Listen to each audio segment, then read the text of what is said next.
네, 안녕하십니까. 라스트 성공전략 2부로 다시 인사드립니다. 최혜린입니다. 1900선에 대한 막판 공방이 있었지만 역시 코스피는 1900을 또다시 보지 못하고 끝났습니다. 1897포인트. 네, 어제가 1899였는데요. 장중에 1900도 이렇게 되면 참 의미 없다 싶은 것이 종가 기준 19로 시작하는 것이 왜 이렇게 어렵게 됐는지 모르겠습니다. 외국인들의 수급에도 확실히 문제가 있어 보이는데요. 선물에 대한 매도 규모는 어제 6,000계약 이상 매도한 것을 감안하면 오늘 한 400계약 정도만 판 것을 보면 좀 안심이 되는 부분이지만 여전히 사주지 않는 와중에 현물도 역시 팔고 있습니다. 오늘은 빨리 1900을 회복해도 안 될 판에 프로그램 쪽에서도 2천억 이상이나 매물이 출회됐는데요. 다행스러운 것은 그나마 개인과 기관이 손을 잡아 장중에나마 1900을 회복시켰다는 겁니다.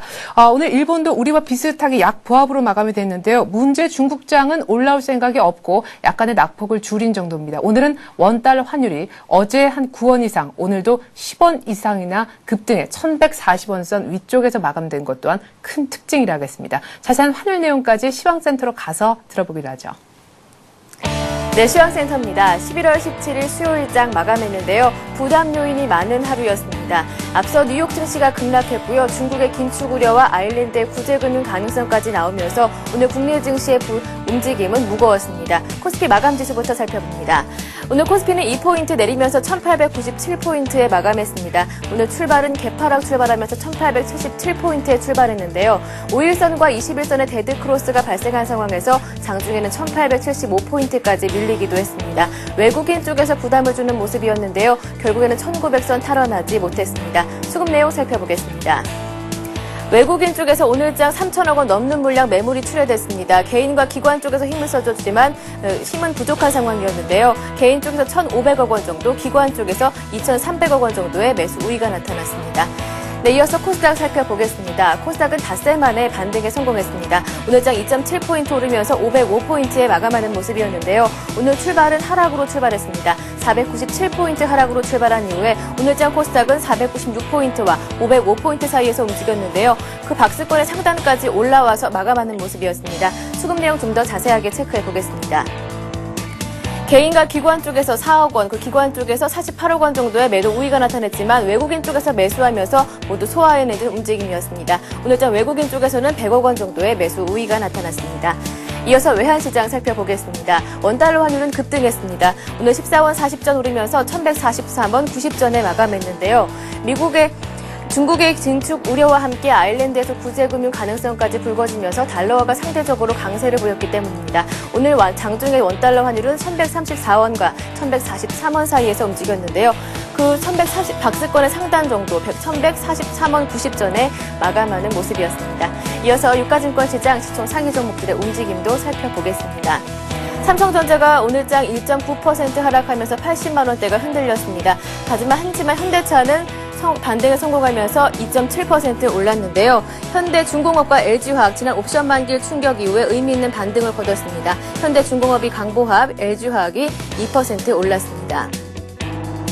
신한지주부터 KB금융까지 금융주는 아직까지 약세입니다. SK에너지가 오늘 3% 하락했습니다. 이어서 코스닥 살펴보겠습니다. 셀트리온이 보합권에 마무리됐지만 3만 원대는 아직까지 지켜주고 있습니다. 서울반도체가 강보합 돌아서서 마감을 했고요. CJ 옵쇼핑부터 포스코 RCT까지 강보합에서 1%대로 상승했습니다. 동서가 약보합의 조정으로 마감이 됐습니다. 네오이즈게임즈가 1.9% 올랐고요. SFA가 어제에 이어서 오늘도 하락했습니다. 오늘장에서는 3% 하락했습니다.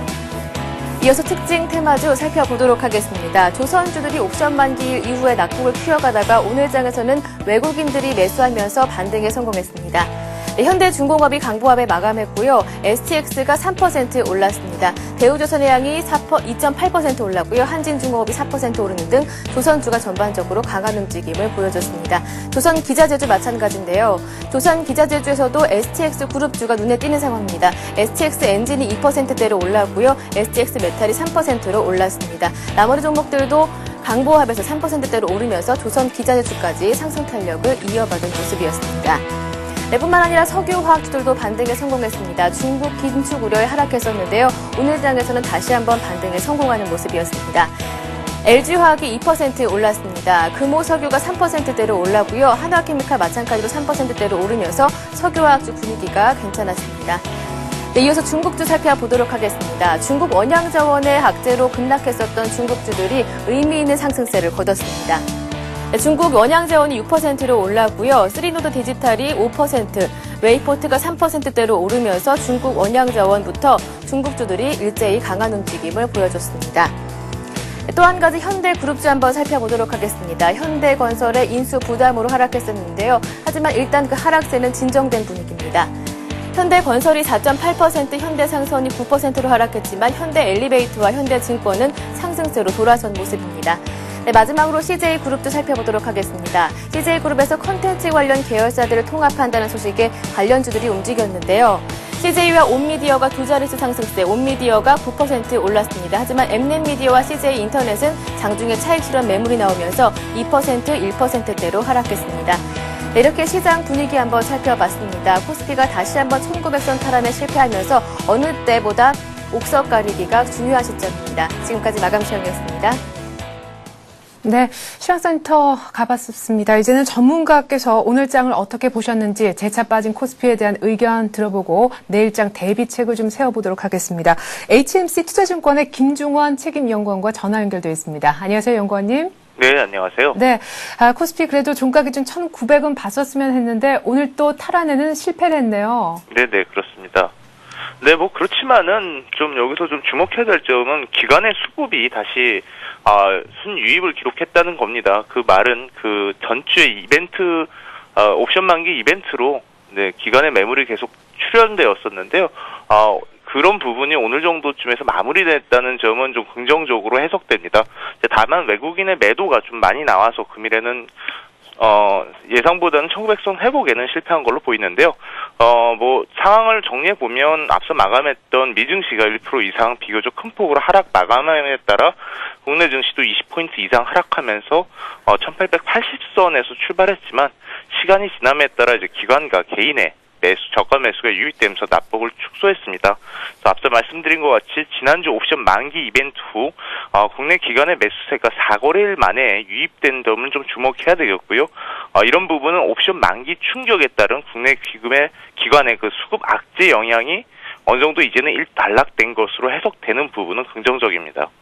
네, 그래요. 일단은 기관의 매도세가 진정된 건 참 고마운 일이다 이런 얘기를 하셨습니다. 문제는 외국인들이 좀 언제쯤 돌아와 줄까 싶은데 아까 지적해 주셨듯이 뉴욕 증시가 급락한 것이 오늘 엄청난 갭 하락을 이끌어 어렵게 끌어올린 포인트가 한 이 정도였던 것 같습니다. 뉴욕장부터 살려야겠다는 생각이 드는데요. 오늘 해외 쪽에서는 어떤 변수들이 기다리고 있습니까? 네, 금일 밤에는 좀 중요한 증시에 영향력 높은 변수들이 대개 있는 만큼 주목할 필요가 있는데요. 먼저 10월 미국 소비자 물가 지수 발표가 예정돼 있고, 이 밖에 주택 착공가, 주택 허가 지수 등 주요 지표 발표가 예정되어 있습니다.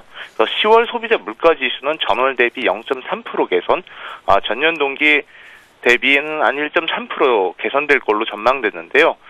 이 밖에 10월 주택 착공 건수는 전월 61만 건 대비 한 2% 정도 감소한 59만 8천 건 정도로 전망되고 있고, 10월 주택 허가는 반대로 전월 53만 9천 건 대비 3.9% 개선된 56만 8천 건으로 예상되고 있습니다. 여기서 중요한 건 이제 주택 관련 지표들인데요. 그렇지만 전망치가 엇갈린 모습을 기록하고 있다는 점에서 금일 밤 뉴욕 증시는 아직까지 좀 혼조 양상을 보이지 않을까라고 예상되고 있습니다. 네. 자, 오늘 밤에 나올 뉴욕 쪽의 지표가 많지만 역시 지표끼리 어떤 일정한 방향 없이 끝날 가능성, 마감 지수 역시 혼조세를 빚을 가능성에 대해서 얘기를 해 주셨습니다. 무엇보다 중국장도 좀 올라와줘야 되지 않을까 이런 생각도 드는데요. 수급에서 외국인이 아까 돌아오지 않는 걸 서두에 얘기하셨었죠. 네. 외국인들이 끌어준 이 돈, 그러니까 글로벌 유동성은 지금 훼손이 안 된 게 맞습니까? 확실히 좀 덜 들어온다라는 느낌이 드는데 말이죠. 네, 그런 부분에 대한 우려가 존재하는 점이 이제 뉴욕 증시의 하락을 이끌었는데요. 보면 그 전주 옵션 만기일 이후 투자 심리가 위축된 상황은 뭐 이 밖에도 아일랜드 쪽의 재정 우려, 중국의 긴축 가능성, 그리고 뭐 전일 나왔던 그 페드의 6천억 매수 금액에 대한 우려에 대한 그런 부분인데, 그렇다고 쳐도 이것이 어떤 펀더멘탈과 유동성에 대한 근간을 훼손하지는 않을 걸로 보입니다. 일부 차익 실현 매물이 여기에 더해지면서 또한 더해진 점이 좀 그 증시 불안을 이끌었는데요. 외국인의 수급 역시 금일엔 좀 많이 나왔지만 급격한 매도 위로 돌아설 가능성은 존재하지 않고 어느 정도 시간이 지난 후 센티멘탈이 개선되면 다시 순매수의 기조 흐름을 계속해서 보일 걸로 보입니다. 조정폭이 확대될 경우에는 국내 증시에서 우량주를 선별적으로 분할 매수하는 접근이 아직까지 유효할 걸로 전망되고 있고요. 최근의 증시 특징은 어점별로 빠른 순환매를 형성되고 있어서 종목별 수익률 차별화가 크다는 점을 좀 유의할 필요가 있습니다. 이런 관점에서는 대형 우량주 중심의 시장 대응이 전략이 좀 바람직할 걸로 판단되고요. 아무래도 이제 그 11월도 이제 중간을 지나고 연말이 다가오는데 연말을 맞이한다면 아직까지 국내 기관의 포트폴리오에서 시총 비중 대비 괴리가 높은 종목들에 좀 관심을 가져야 되는데 이런 대표적인 종목이 삼성전자와 포스코가 있다는 것을 관심을 주목하면서 계속해서 좀 저가 매수에 지속적으로 관심을 가질 것을 추천드립니다.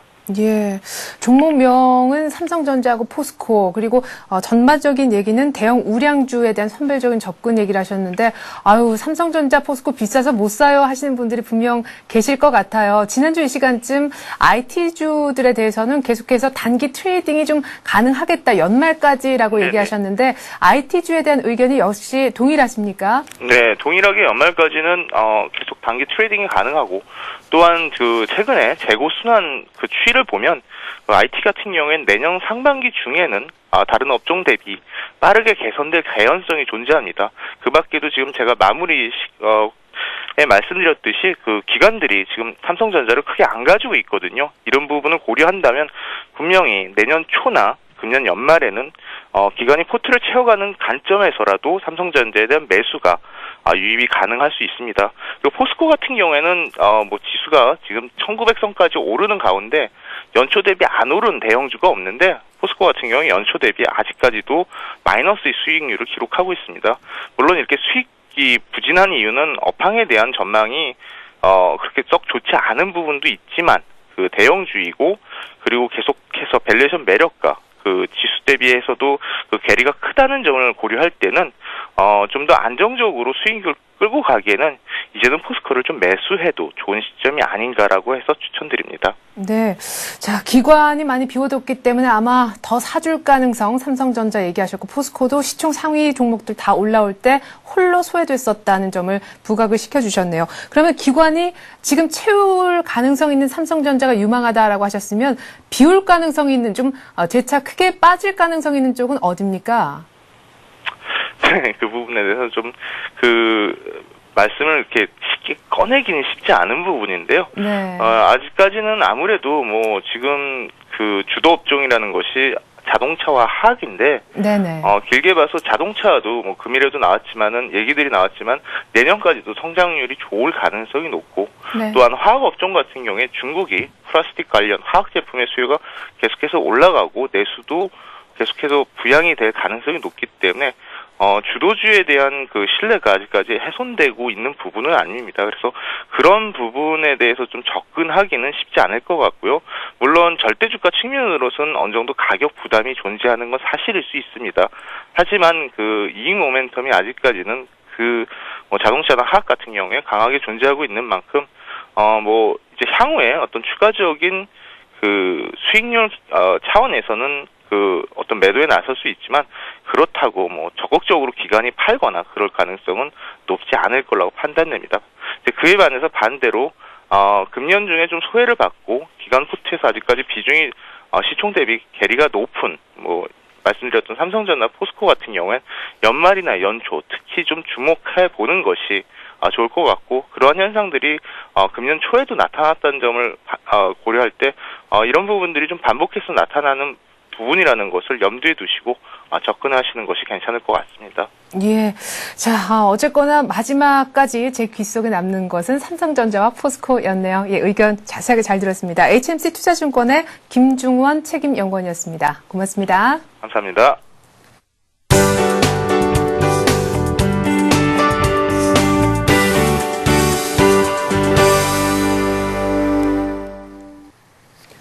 이 시각 주요 뉴스입니다. 이명박 대통령은 한나라당 내 감세 논쟁과 관련해 당에서 조속히 결론을 내주면 좋겠다는 입장을 보였습니다. 이 대통령은 안상수 한나라당 대표와 가진 조찬회동에서 이미 중산층과 중소기업을 위한 감세는 많이 됐다면서 낮은 세율, 넓은 세원이란 기조를 유지하면서 당에서 조속히 결론을 내주면 좋겠다고 말했습니다. 이 대통령은 또 법정 기한 내 예산을 처리해 내년 국정 운영이 차질 없이 잘 진행되도록 협조해주면 좋겠다고 강조했습니다. 이 대통령은 안 대표가 중소기업 활성화와 청년 실업 대책을 건의한 데 대해 글로벌 인재 양성을 위해 정부에서는 내년에 청년들의 대규모 해외 파견을 추진하고 있다고 밝혔습니다. 한국은행의 기준금리 인상으로 변동금리형 주택담보대출의 기준이 되고 있는 양도성 예금증서 금리가 크게 올랐습니다. 이에 따라 오늘부터 적용되는 은행권의 신규 주택담보대출 금리도 0.1%포인트 안팎으로 오르면서 대출자들의 이자 부담이 커지게 됐습니다. 어제 한국은행 금융통화위원회가 넉 달 만에 기준금리를 0.25%포인트 올리면서 90일물 기준 CD금리가 2.66%에서 2.8%로 0.14%포인트 올랐습니다. 신한은행, 우리은행은 오늘부터 대출금리를 각각 0.05%포인트, 하나은행은 0.14%포인트 인상했습니다. 민유성 산흥금융지주 회장 겸 산업은행장은 외환은행 인수에 대해 정부와 상의해 종합적으로 검토하겠다고 말했습니다. 민 회장은 서울 여의도 산업은행 본사에서 열린 사랑의 김장 나누기 행사에서 기자들과 만나 수신 기반 확보 등을 위해 국내외 금융회사들의 관심을 갖고 있다며 이같이 밝혔습니다. 민 회장은 외환은행 매각과 관련해 대주주인 론스타와 인수자의 협상이 어떻게 진행되고 있는지 등 상황을 알아볼 필요가 있다며 종합적으로 검토해보고 외환은행 인수를 정부에 건의해볼 예정이라고 말했습니다. 민 회장은 또 현대건설 매각과 우리금융지주 민영화 진행 상황을 예의주시하고 있다며 시장에 영향을 미치지 않을 수 있는 가장 빠른 시기에 대우조선해양 역시 매물로 내놓을 것이라고 밝혔습니다. 정부는 윤중현 기획재정부 장관 주재로 열린 제19차 FTA 국내 대책회의에서 이 같은 내용의 한 EU FTA 국내 산업 경쟁력 강화 대책을 발표했습니다. 강화 대책에는 화장품과 의료기기 산업의 경쟁력 제고를 위해 R&D 투자와 인프라 구축을 지원하고 2011년부터 5년 동안 화장품 분야에 700억 원, 의료기기 분야에 1,000억 원가량을 지원하기로 했습니다. 네, 오늘 코스피 지수가 1900선 탈환은 실패했지만 뉴욕 증시 여파로 인해 급락 출발한 1870선대에서 이만큼 올라왔으면 참 많이 올라왔다 하는 생각도 듭니다. 문제는 옵션 만기 이후에 1900이 어렵다는 부분보다는 장중 변동성이 커진다라는 것인데요. 오늘 밤 뉴욕이 얼만큼 장중에 있는 그 고점을 높일 수 있는지 또 종가상 얼만큼 지켜낼 수 있는지도 키가 될 것 같습니다. 문제 중국은 역시 계속해서 빠지면서 2870선 정도에서 거래가 이루어지고 있습니다. 저는 내일장 마감 1시간 전 라스트 성공 전략으로 다시 돌아오겠습니다. 고맙습니다.